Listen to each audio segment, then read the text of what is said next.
Hey kids, you're about to listen to a comedy podcast. That means that none of this is medical advice. If you need medical advice or medical care, please contact your doctor. Welcome to the Jock podcast, where we discuss fitness and health and how to incorporate our modern understanding of science and medicine into our daily lives, but without it being so boring. I'm your host, Dr. Lyndon Smith, Tarcom. I would like to begin by apologizing to our listeners. We've received some feedback about the excessive amount of technical medical terms that I've been using, such as needle stick injury and mechanical Pennsylvania.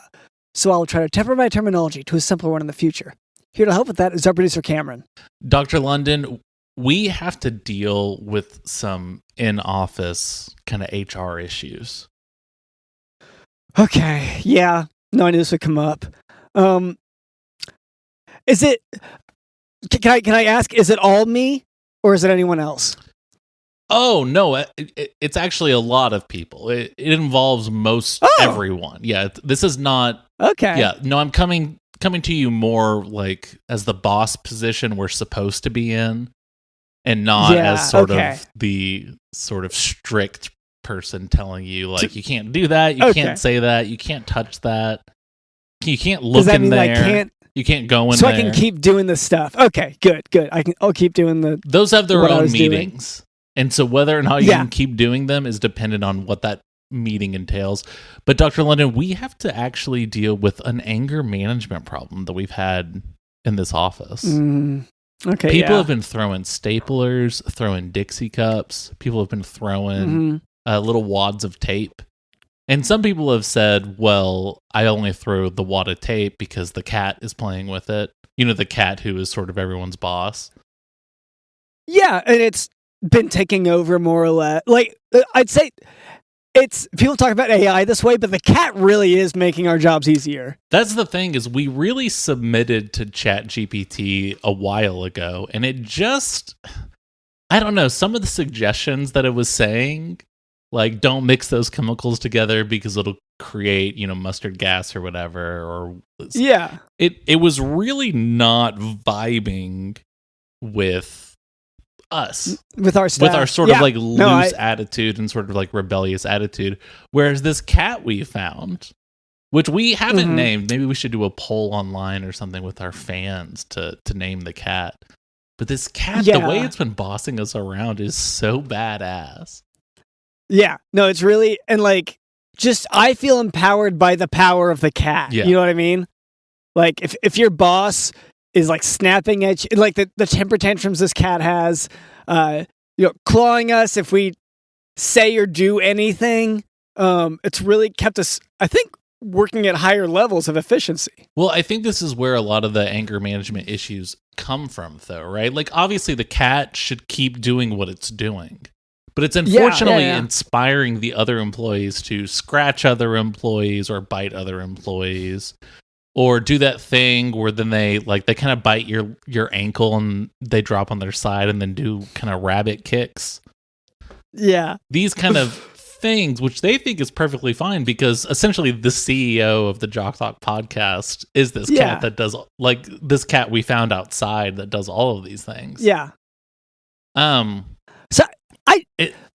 So I could see here's the issue I see with the people doing this.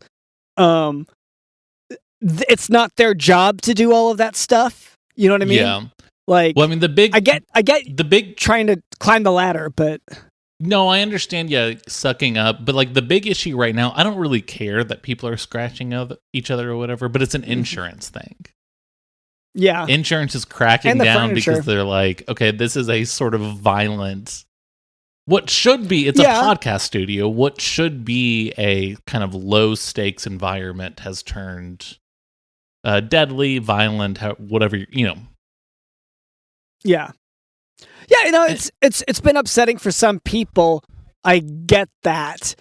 I guess, I haven't wanted to like give in on any of this, but maybe we should get a scratching post for the office. I think we should do that regardless. Like, even if it doesn't help with the anger, I just think that would be really nice on my nails, especially after I've swiped at someone or dropped on my side and sort of rabbit kicked them while I bit their ankle. Yeah. I would like to be able to Just take really out my get a good anger and stretch. my zoomies on sort of a scratching post. But I think right now what we need to do is kind of give basically an ethics course, like a not an ethics course, but an anger management course. Like, we need to give a little speech to our employees to inspire them to, for the sake of our insurance, deal with their anger issues in other ways that don't involve the office. Yeah. Okay. Yeah. No, I've had to give so many of these. Okay. And you want me to? It does have to come from me, right? I think it should come from you, just because I mean, I say the cat is the one who's inspired all these employees, but obviously, you're sort of freak outs and kind of. Well, like, I guess I have had more, and like it's hard like to put numbers to it, but I think if you were to statistically outline all of it, I've had the most potent, visible, and documented emotional breakdowns within the office space. Well, yeah, sure. At least in the past month. What episode is this? 282? Okay, so that's 280 that you had some sort of a kind of massive breakdown that these recordings usually last 4 or 5 hours. Thankfully, we're able to edit it down. Yeah. So speech for... Yeah. Okay. Just think of those 2 episodes where you didn't have the mental breakdown. Okay.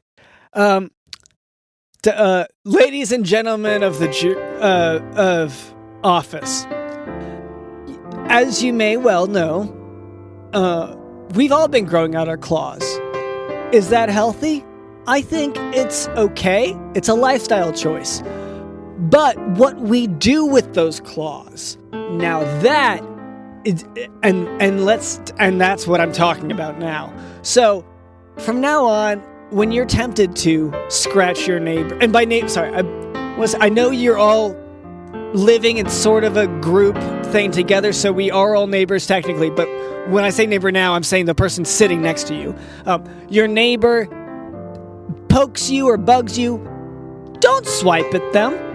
Swipe at the scratching post in the middle of the office. Now, yes, we're going to have it put in, and yes, there will be certain time you'll get a ticket saying when you can scratch and for how long, because obviously, like, these things do have to be regulated, just like the bathroom breaks. Like, we can't just have everyone going.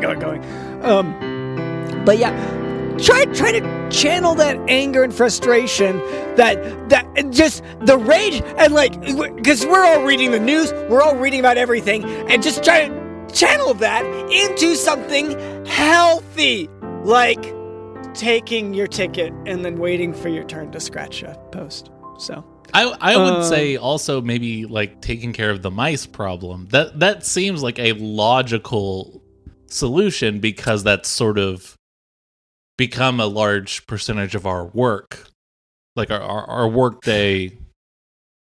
About not the whole day or anything, but like 40% or so is you have to deal with the mice before you can actually get to your computer.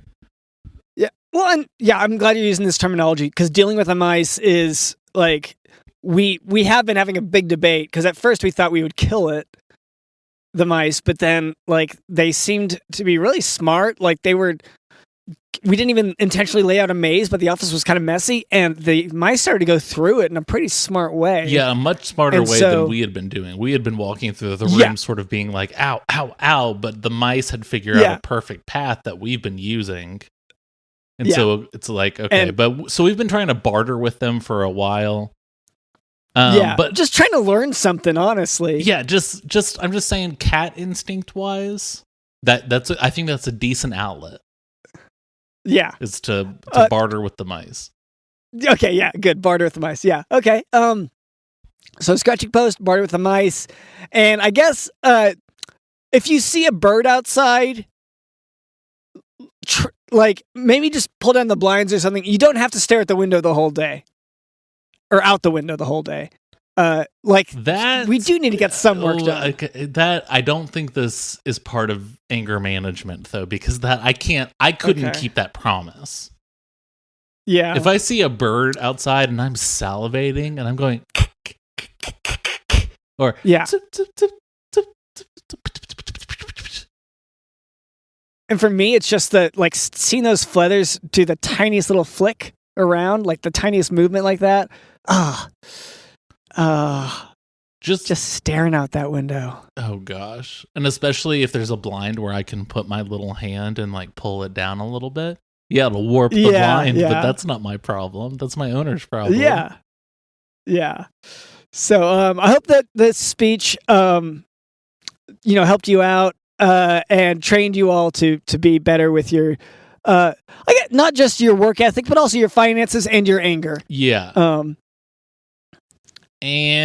Send. Okay, that video is just sent unedited to all of our employees. To the office. They can figure it out, yeah. And later, we're going to break down something that's pretty important that I've already kind of mentioned with sort of our office environment and our housing situation, but we'll get into that in a sec. But before we move on, I would like to address a bit of listener feedback. So for a long time, our listener demographic was primarily composed of, I think, just ChatGPT, basically. Like, that's our main listener. But in our efforts to cater to them, we were neglecting the many bot accounts that listen to our podcast. So, and bot is different from AI, because bots are, there are more of them, I think. That's how to tell the difference. Because bots are spam, right? Bots are chappy. You know Chappie? Yeah. Who could forget? Bots are chappy, whereas AI is I mean it's us. It's basically us. Like it's Yeah. We are the generative AI. So this first one, it's a comment on, this is from TikTok. It's a comment on reviewed my profile at Kissami Krabs said, quote, "Thoughts on the government cheese stash we have hidden under the U.S." End quote. So thank you so much for this feedback. So this is going to sound like a conspiracy theory. Like, I know it's going to sound that way. But, when we sent people to the moon and they found the cheese there. Yeah. One of the big issues that they ran into was that the cheese tasted like dirt and rocks and stuff. So, so I think this listener is referring to the attempt to flavor up the moon cheese. No. Okay, Dr. London, they brought all the moon cheese back to Earth. Have you ever wondered why it's ever called like the Earth's crust? Do you not really understand what the larger goal is? Is to make the world into everyone's favorite thing, which is sort of just like a cold pizza, just because, I mean, obviously, there's no way to keep it hot. Like, yes, obviously, the core of the Earth is really hot. Well, and climate change, but yeah, it's slow process. We're working on it. But for a long time, it's going to be just very cold pizza that we sort of live on. Because why not? Look at the ground we deal with now. Oh, where please. It's just it's like it's grass and dirt and nonsense. Ugh. And could you imagine if it tasted like grass and dirt and nonsense, but it was cheese and it was cooking on the Earth's crust via the Earth's core? Yeah. I don't mean to go off here, but you mentioned what our ground is like normally. Mm-hmm. I barely use the ground for anything. Every day I wake up, I'm stomping on it. I'm literally stomping on it. Yeah. What's the point of ground? Well, on that, I don't know. I can't agree exactly with that, because that'd be like saying, okay, every morning I get out of bed and I stomp on the American flag. So what's the point? Because to me, I don't stomp around on the Earth's surface. Like you do on the flag. So I do it on the flags of every country. Yeah. It's not every day. I rotate. Yeah. There's 200 some countries that it takes most of the year. That's fine. I do one a day. Yeah. It's Yeah, and so I see your point that for me, stomping on the ground, which is useless now, is just as effective at making change in as stepping on flag. And wow, what a good point. Yeah, agreed. Yeah. And so thank you so much for that feedback. I hope we answered your question. Now for today's medical topic, renal cell carcinoma. The classic triad with renal cell carcinoma is flank pain, hematuria, and that's blood in the urine, and flank mass. But only 10% of patients present with these. So renal cell carcinoma makes about 85% of primary renal cancers, and it's twice as common in men as in women. So more guys have it. Renal cell carcinoma tends to metastasize to the lung, liver, brain, and bone. And then tumor thrombus can invade the renal vein or inferior vena cava. That's the part going into the heart. And that results in hematogenous dissemination. So it can spread either just growing or through the bloodstream like that. Yeah, hematologist or whatever you said, and also it sounds like misandrist. Like it's sort of specifically geared towards men. Men deal with it a lot more, and it is one of the, zillion things daily that we kind of have to struggle through. And this is what me and the other men's rights activists have been saying for a long time. Yeah. Which is a little bit weird to me because, I know your advocacy group is focusing really hard on renal cell carcinoma, even though, the biggest killer would be, heart disease. And, that famously affects men earlier and, more strongly than women. Yeah, yes, yeah. Yet, I guess, what's your point? Yes, yeah, that's not yet another struggle that focuses on men, makes us the target, and sort of proves how difficult our lives are. Yeah, I guess it's just that you never... I feel like you only mention it when I specifically bring it up at the meetings. Oh, at the men's rights activist meetings? Yeah. Because I'll go in there and I'll heckle. I'll be like, what about heart disease? And then you'll be like, yes, that too. Yeah, and they keep kicking you out, but you have a series of fake mustaches that have been really effective. Yeah, well, you don't really do anything else appearance-wise. You're kind of wearing your doctor's general scrubs and outfit and coat. But a red mustache, black mustache, a gray mustache. Yeah, it ages you or de-ages you depending. So about a quarter of cases of renal cell carcinoma are discovered incidentally on CT scan or ultrasound performed for other reasons. So a quarter of the time, you aren't even looking for this cancer, and it'll just come up on imaging. Risk factors for renal cell carcinoma include cigarette smoking, adult polycystic kidney disease, chronic dialysis, exposure to heavy metals like mercury or cadmium, and high blood pressure. So once again, the cardiovascular issues. Clinically, the most common symptom of renal cell carcinoma is hematuria, that's blood in the urine. About half of patients will have abdominal or flank pain, and an abdominal or flank mass occurs in about 40% of patients, so nearly half. Patients can also present with fever, weight loss. Less commonly, patients can also have paraneoplastic syndromes. So this means that the renal cell carcinoma tumors will secrete hormones like erythropoietin, which causes polycythemia, PTH-like hormone, which causes hypercalcemia, renin, causing hypertension, that's high blood pressure, cortisol, Cushing syndrome, or gonadotropin, which can make them effeminatized or masculinized, depending. The other day, I walked into a TGI Fridays, Dr. London. Mm-hmm. And just because I'm a man, literally just because I have a beard and I'm very masculine and I'm a man, the waitress was like, we can't seat you because you're covered in too much vegetable oil.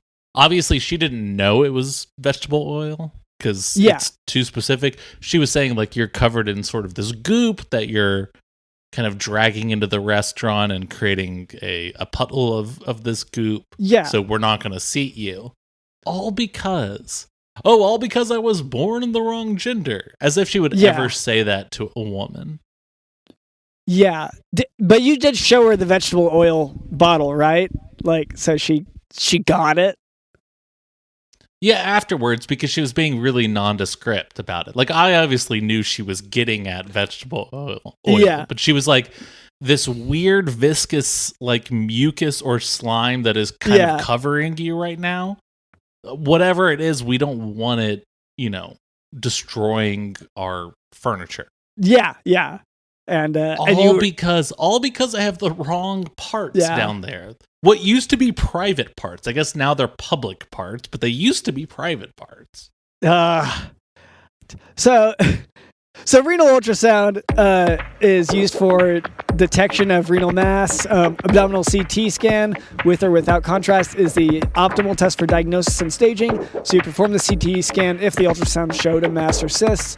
Treatment is with radical nephrectomy. That's cutting out the kidney and adrenal gland, including the ureta fascia, with excision of nodal tissue along the renal hilum. And that's for stages 1 to 4. So it's a cancer, so you do want to cut it out. Yeah, and I think my dog is terrified of me. My dog is so scared of me, and yet every woman that comes over to the house, the dog is fine with. Yeah. Do you and think also, most men as well. But when it comes to me, my dog is terrified of me. Do you think it's because you do your flag stomping right next to the dog's face and you hold it there? I don't hold it there. I push her into this like mix. Yeah. And it's like fabric waving around and trapping her head. Just not really. It's really just more like just general stomping, and I have no idea what's going on because at that point there's so many animals in the mix. You're acting like she's the only animal in the mix. Yeah, I know. Yeah, there's at least a dozen 4 or cows. so of just a multiple different species. So to say who's getting stomped or who's scared of what would be impossible. Yeah. Okay. No, that's valid. I withdraw my critique. You're right. That does make sense. And it really shows that like men are so, like how misandrist this society is. This does make me think. Can we tackle another listener question, because I think the one came up on a related topic. Yeah, please. Yeah. So this is a comment on TikTok. This is a comment on us giving our opinion on fentanyl. At official Daniel Sneed said, quote, "Do a video talking about how much the world is F and then asterisk, asterisk, asterisk, ed up and turn to SH asterisk, asterisk," end quote. So thank you so much for this feedback. The world is unfair. I'll just get that out of the way now. And I think it, so maybe the word's gotten around. The kid at the end of the cul-de-sac with a lemonade stand, he's been doing really well. And I admit I didn't come up with an idea for lemonade stand, but I want to be a part of this business. And I think it's really unfair if someone else has a great idea that they take up and they don't let you join in. You know what I mean? Like, this is why your world is so F star mm-hmm. up. Yeah. Oh, please. And turned to SH turned into Shep. Yeah. Well, let's not. I mean, don't want to get banned. I know. Yeah. But yeah, because I was going to say, I approached this person, this child, but businessman is really like, businessmen know no age. And I said, I've got $40. I bet we can expand this operation. And then he said, well, I've got to go to school now. That's my bus. Ugh. And this is dealing with CEOs today, right? CEOs are always like, oh, I work 60 hours a week. But it's like, what is your actual work? It's playing golf with some of your work buddies. It's having a lunch with someone else at a fancy company. Yeah. These different things. And you've got these kind of aggressive startup CEOs, these new kids who came up with this like insane, yes, obviously great lemonade stand idea, but now they're shutting everyone else out and they're being like, oh, I'm too busy. I have to go to school. I have to go to church. I have a little league game. And guess what? I'm getting paid the entire time. Yeah. And here's the thing. If I had the idea and if I'd been willing to do the work, then I could have had the same exact thing. But because I was born in a world where I didn't have the idea or the materials or the willingness to do any work, I'm the one who's having to suffer by not being able to invest $40 in expanding this venture. So, it doesn't even have to be me, by the way. If any of my dumbass kids could come up with an idea other than like, oh, look at this like perpetual motion machine that I invented, or like, oh, look at this like cool computer that I built myself, or all these different things, and actually came up with a genius idea like a lemonade stand. Mm-hmm. That also lemonade stand expanded to offering grape Kool-Aid.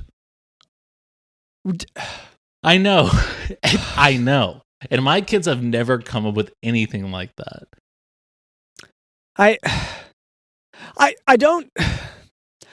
It's frustrating. It's just frustrating how this can happen. But I guess to this listener, I'm glad that we live in a world where at least I can relate, Like, at least I'm not the only one going through this.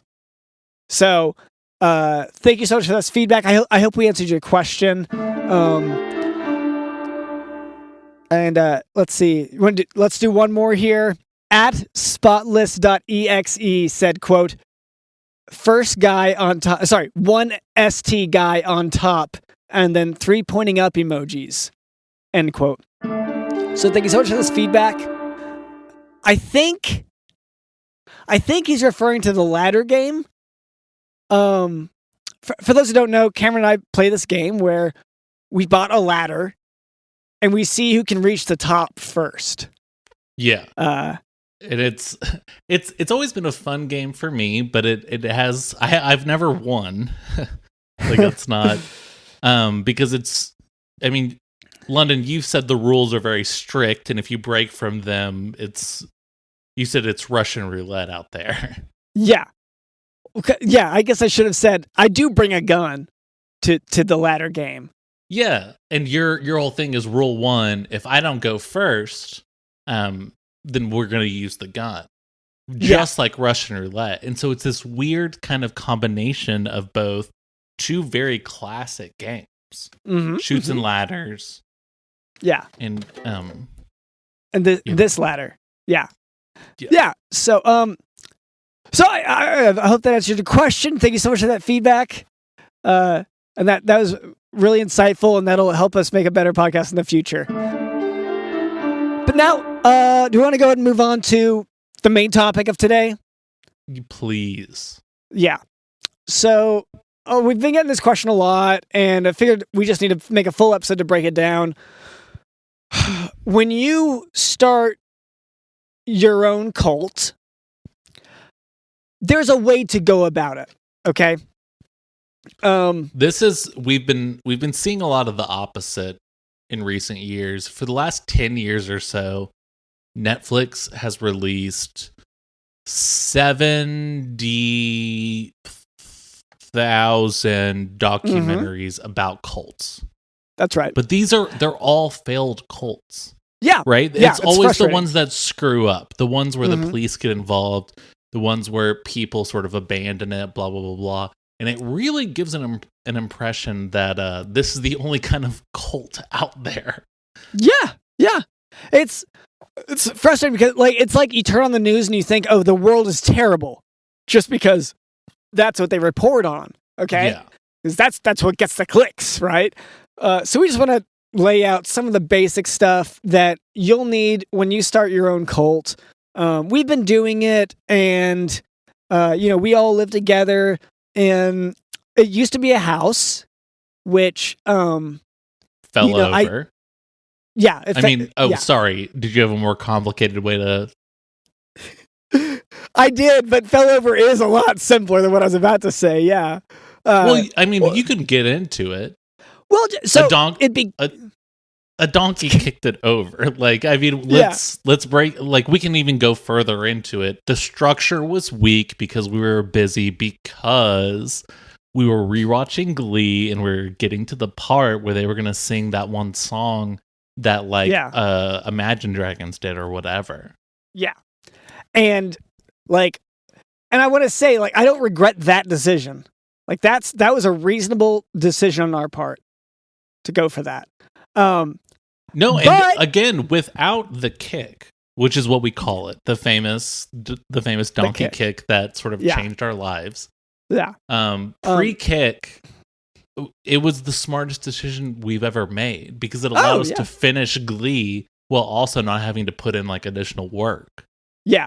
And the not working has been a critical aspect of our strategy here for the cult. Yeah. It's only post-kick that we sort of realize, like, okay, maybe we could have like watched Glee at a louder volume, and that way it's the like life lessons would have instilled in us the power to keep this building afloat.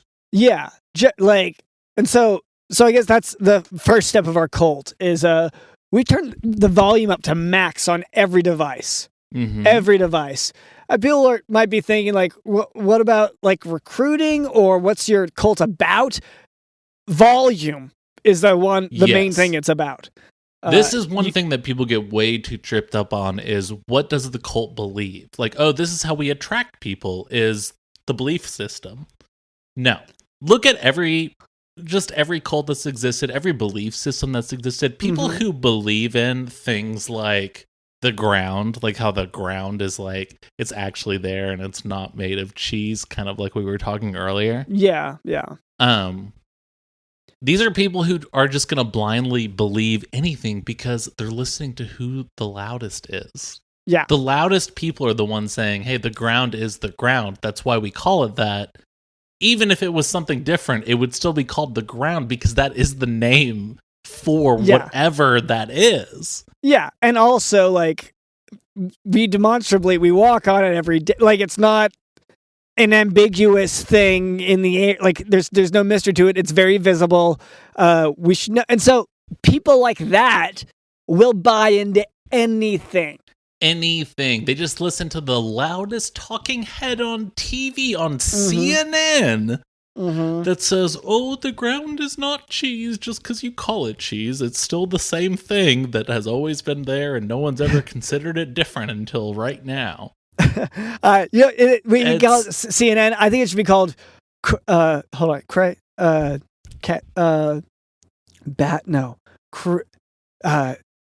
for crying out loud. No. For Cameron, because it's me, right? Okay, so Cameron, and then two N's. Cameron's negative Nancy, right? Because like they're always shitting on my parade, right? Yeah. So okay, that does bring us to the next part. You gotta have a parade for your cult, which we didn't prioritize that at first, and I think we learned our lesson pretty quick. Because this is kind of part of the same lesson, right? Yeah. Your belief system doesn't matter. What matters is how loud you are. What is the loudest you can be in any given city? It's via parade. Yeah, that's right. You're allowed as many speakers as you want. No one can stop you from saying whatever you want.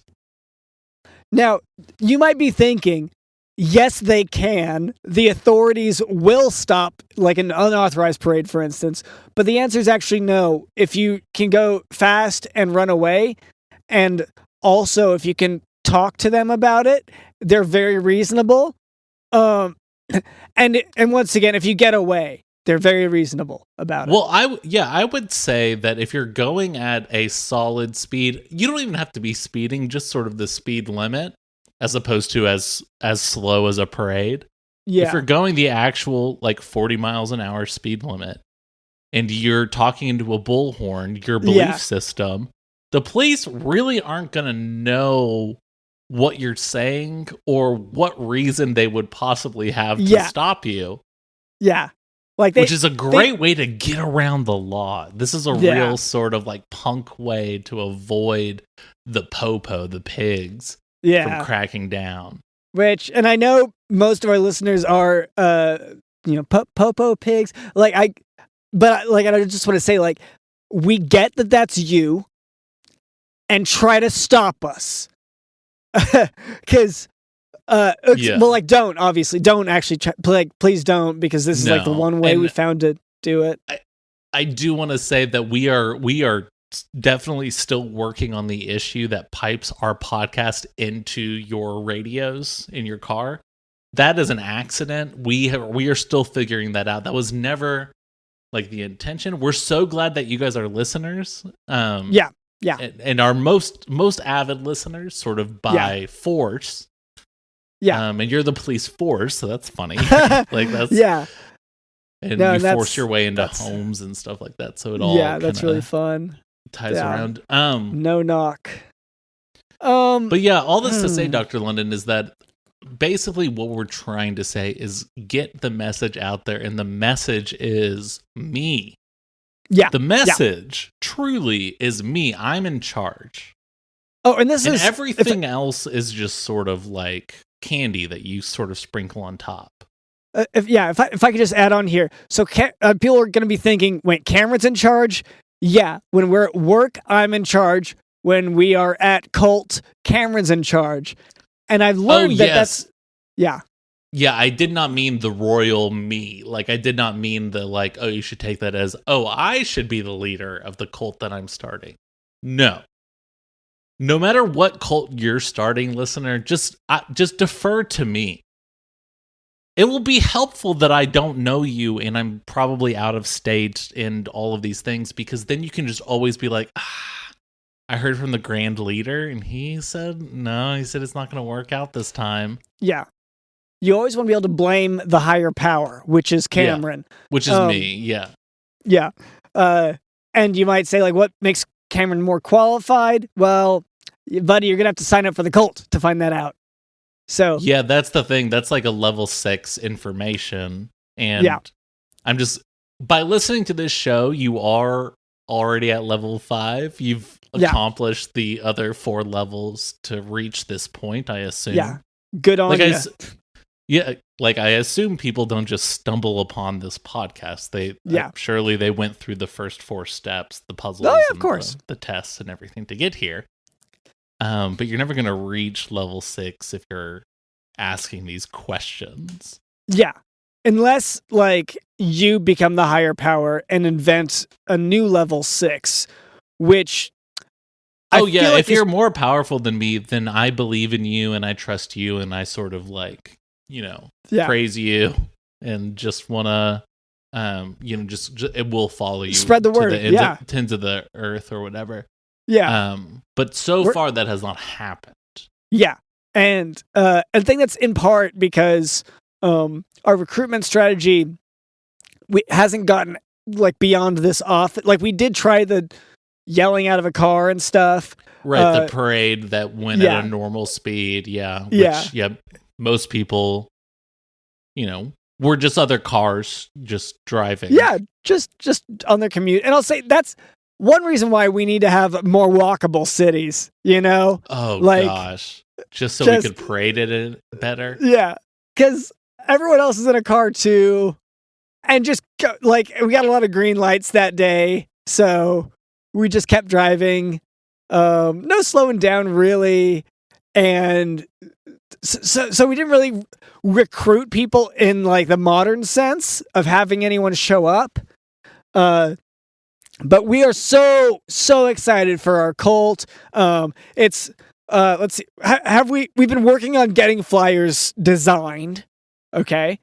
We just got to get the paper. We cannot figure out that part of the process just because we're Gen Alpha, like we're super young. So like printers, and computers, and Kinkos are things that we just don't know about. Yeah, we've PDF. Never heard of them. What? Like I don't even know what that is. But I think this honestly gets to the next point, Dr. London, which is you've already recruited your cult members by this point, right? At this point, you've been yelling out of your car. Yeah. You've been doing all these different things, and now you've got your group. So what do you do with them? Yeah. You start what were you going to say? I was going to say, you start a teachers union. Yeah. God. Okay. See, I knew we were going to differ on this. I was going to say start one of those funny t-shirt companies that only sells shirts online. Okay. And it may be like AI generated. But God, if a cult could run both.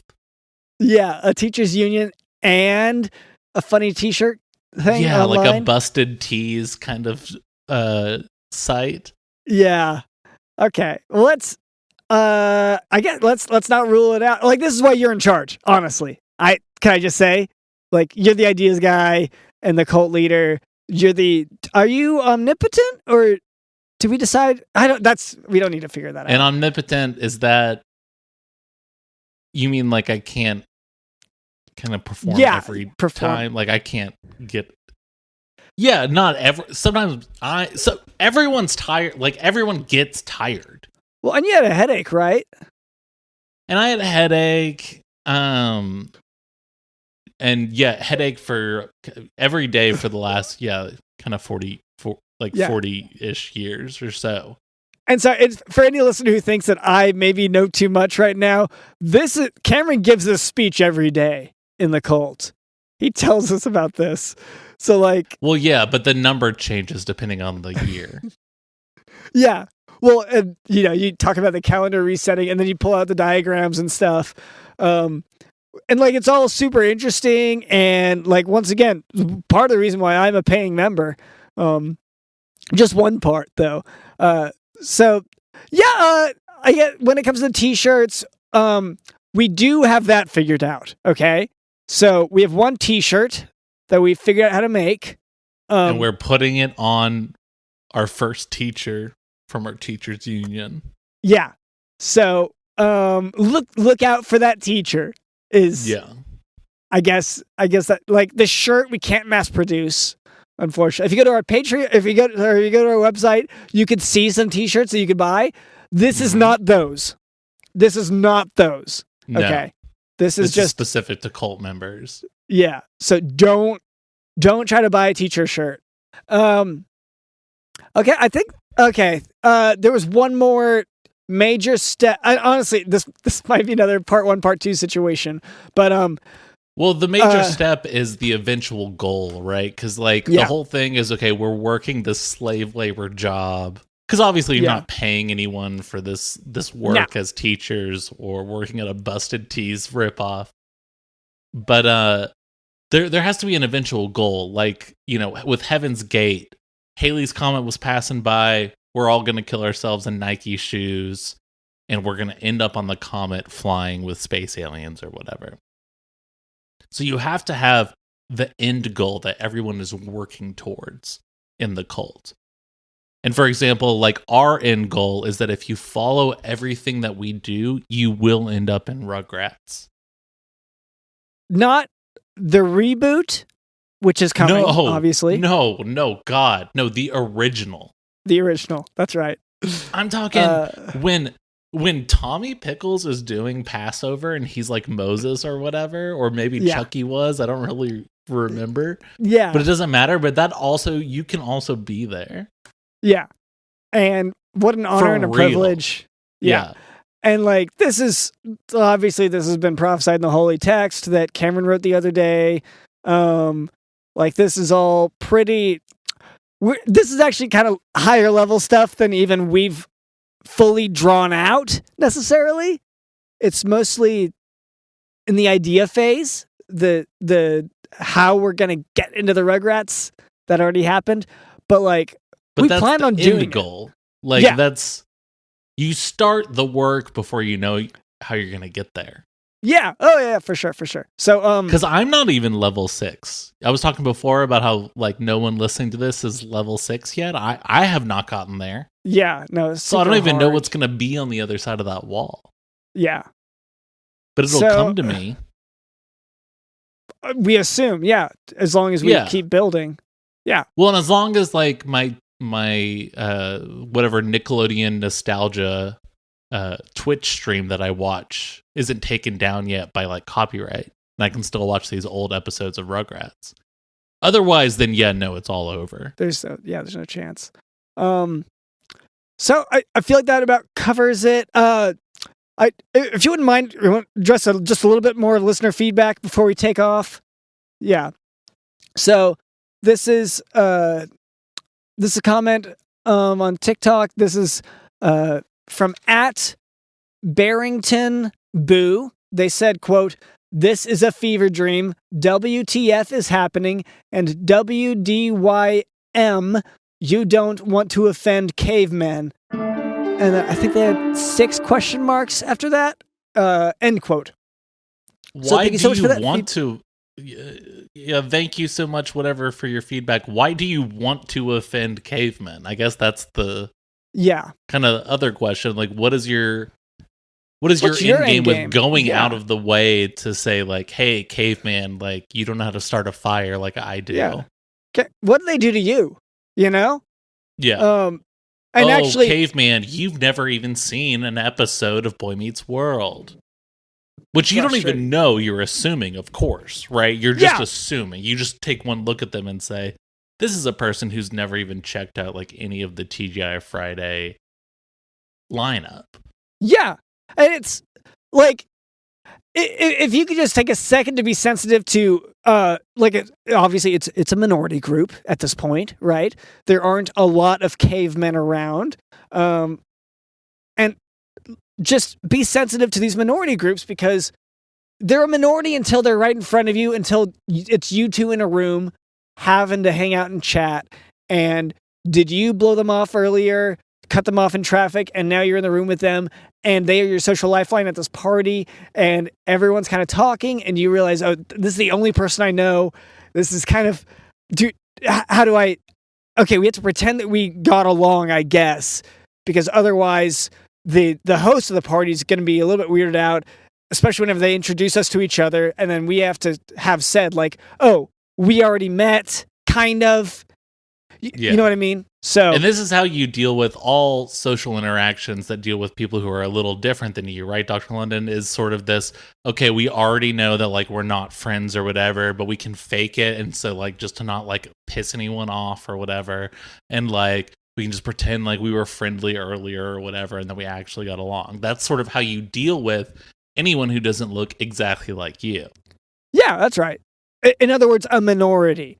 And I get that, cavemen, maybe they have wisdom beyond their, I don't know. There are a lot of things about them that I guess I don't know. And that's why I'm trying to have an open mind and not offend them. Unlike this listener. So, yeah, so fuck you, listener. Get out of our comments. Bye. And that's the podcast. Thank you so much to our producer Cameron. Thank you to Digital, the host.